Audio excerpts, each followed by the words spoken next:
정말 요즘 범죄는요, 때와 장소를 가리지 않는 것 같습니다. 홍순빈 아나운서. 네, 두 남성이 계단을 오르는 여성 뒤로 바짝 가까이 다가가는데요. 어떤 이유에서 그랬는지 영상 보면서 설명해 드리도록 하겠습니다.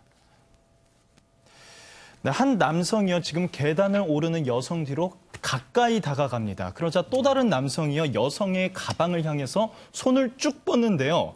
지금 왼쪽에 모자를 쓴 남성이 시야를 가리고 있는 사이 다른 남성이 여성의 가방에 손을 갖다 대고 있는 모습입니다. 네. 잠시 후 저 모자를 쓴 남성이 어디론가 황급히 달리고 있는데요. 지금 네. 보시면 왼쪽 팔의 움직임이 약간 좀 어색해 보입니다. 뭔가 좀 소중한 게 들어있는지 가방을 움켜쥐면서 지금 어디론가로 향하고 있어요. 네. 지하철 이제 역 안에서 찍힌 모습인데 네. 아까 그 두 남성이 공모하는 듯한 모습도 이렇게 포착이 됐습니다. 아하. 알고 보니까 이 남성 2명, 2인 1조의 소매치기범이었습니다. 하하, 소매치기. 지금 두 사람이 손발을 맞춘 듯이 서로 눈빛도, 물론 지금 화면을 뿌옇게 처리했습니다만 눈빛도 주고받은 것처럼 보이고요. 뭔가 호흡을 맞춘 것 같은데 지금 2인 1조의 저 소매치기범이 김윤희 프로파일러님, 지하철역, 지금 우리 보통 생각할 때는 지하철역에 많은 사람이 다니잖아요. 지하철역을 범죄 장소로 삼은 이유가 있을까요?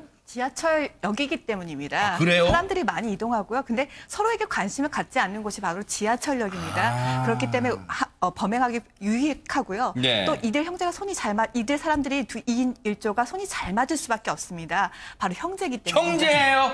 참. 네, 시야를 가린 사람은 동생이고요. 소매치기라는 사람은 바로 형입니다. 네. 그렇기 때문에 이 둘이 손발이 잘 맞으니까 또 시야를 가릴 수 있고 사람들이 많이 이동하고 네. 선택할 수 있는 사람도 많았기 때문에 이 아하. 지하철역을 이용한 것입니다. 오히려 반어법, 역설적으로 사람이 많이 붐비지만 서로 무관심할 수 있다. 그 점을 노린 것 같은데, 그런데 박성배 변호사님, 범죄 영화 같은 걸 보면 소매치기도 범죄 집단끼리는 막 소매치기 기술도 배우고 막 그러잖아요. 이 사람들도 혹시 그런 어떤 방식을 배웠을까요? 어떻습니까? 굉장히 자연스럽죠. 네. 알고 봤더니 이번이 처음이 아니었습니다. 아하. 경찰 조사 결과 이미 동정 전과가 있는 것으로 네. 드러났는데 소매치기 범행이 여러 차례 이미 진행돼 왔었다는 네. 거죠. 특히나 이들 형제는 같은 소매치기 혐의로 징역형 복역을 하고 아하. 살고 나온 지 불과 2주 만에 네. 다시 똑같은 범행을 저질렀던 겁니다. 출소 2주 만에. 출소 2주 만에 아하. 범행을 저질렀고 네. 범행을 한 이유는 생활고 때문이다라고 진술했습니다. 하하, 생활고 매번 무슨 단골 손님이에요. 무슨 뭐 툭하면 범죄 이유가 뭐 생활고 때문이다 이런 얘기를 하고 있는데 김동철 교수님. 근데 또 출소한 지 2주 만에 똑같은 범죄. 배운 게 이거밖에 없어서 그런 거예요. 진짜 왜 열심히 살려는 노력은 안 할까요? 그렇죠. 저희들이 가끔 얘기를 하는 부분들이 뭐냐면 이게 이제 생활 범죄 유형으로 범죄가 바뀌었다라는 얘기거든요. 자, 정말 생활고 때문에 문제가 생겼다면 그때하고는 사실 하지 말아야죠. 네. 그것도 이제 처벌을 받았기 때문에. 근데 출소한 지 2주 만에 똑같은 방법을 가지고 똑같이 한단 말이시죠. 아하. 자, 이런 부분들이 뭐냐면 생활 범죄 유형으로 바뀌었다라고 얘기할 수가 있고요. 네. 범죄 동기에서도 계속 이제 이런 그 똑같은 범죄, 유사 범죄를 지속적으로 하는 경우에는 실제로 목표에 대한 성공 사례가 상당히 좋았다. 네. 이렇게 얘기할 수는 있습니다. 아하. 항상 했었을 때 성공 사례가 좋았기 때문에 네. 불편한 일은 하지 않고 네. 본인이 손쉽게 돈을 벌 수 있고 네. 그리고 또 잘 되는 것들을 선택을 한 것이 범죄였다. 아하. 자, 이 사람들은 범죄의 중독성이 있다. 이렇게 네. 얘기할 수도 있겠습니다. 그런데 보통 박성배 변호사님, 보통 이제 범죄 영화를 보더라도 소매치기라는 거는 그 소매치기를 당하는 피해자 입장에서는 언제 내가 그런 피해를 당했을까 부지불식간에 그걸 피해를 당하잖아요. 그러면 이거 신고가 됐을지도 모르겠고 또 범인을 어떻게 잡았을까도 궁금해요. 그런데도 다행히 이 사건에서는 피해 여성이 곧바로 신고를 합니다. 아하. 곧바로 신고를 했기 때문에 경찰이 당연히 검거에 곧바로 나설 수가 있었는데 네네. 돈을 훔쳐서 달아난 형은 지하상가를 배회하고 있었어요. 아. 동생이랑 같이 만나서 도망갈 생각을 하고 있었겠죠. 아하. 지하상가를 배회하다가 1시간 만에 경찰에 검거가 됩니다. 아하. 그런데 동생을 잡지를 못합니다. 동생은 오. 이미 달아난 상태였는데 네네. 경찰이 CCTV를 분석합니다. 도주 경로를 추적한 거죠. 거기다가 20여일간 추적을 하는데 탐문 수사 등 일제의 수사를 거쳐서 지난 12일에 마침내 동생을 검거하는 데 성공합니다.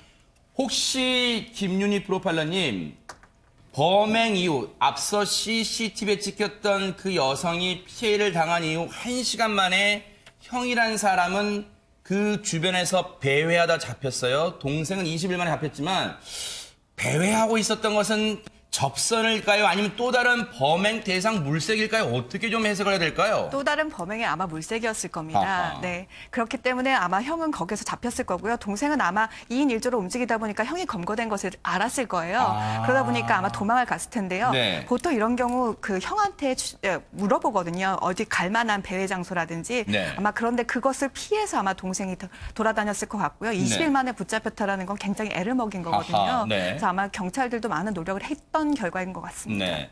그런데 최단비 변호사님, 제가 계속 범죄 영화를 언급합니다만 실제로 범죄 영화를 보면은 이 사람들 출소를 했잖아요. 그런데 교도소에 가서 이런 범죄 수법들을 배우는 경우도 범죄 영화 많이 있어요, 진짜. 이 교도소가 이제 독방이 아닌 경우들이 많잖아요. 그러니까 네. 같이 혼거를 하게 되는데 이 혼거하는 과정에서 본인들이 예전에 어떠한 범죄를 저질렀고 이러한 범죄를 저지르면 어떻게 대처를 해야 된다. 이러한 대화들을 사실상 나누는 경우들이 그래요? 종종 있습니다. 그리고 거기에서 새로운 정보들을 서로 얻게 되는 거죠. 네. 거기다가 이 둘은 형제잖아요. 형제이기 때문에 서로 어떻게 하면 더 범행에 적합한 수법이 있다든지 이러한 것들을 대화를 하고 네. 연습을 하고 이러면서 더욱더 범죄에 적합한 수법들을 알게 되는 거죠. 아하. 근데 문제는 말씀하신 것처럼 이 형제가 출소한 지 2주 만에 이러한 범행을 저질렀습니다. 그렇다고 하는 경우에는 둘이 함께 절도를 했기 때문에 특수 절도죄이고 네. 문제는 아직 집행이 완료된 지 얼마 되지 않아서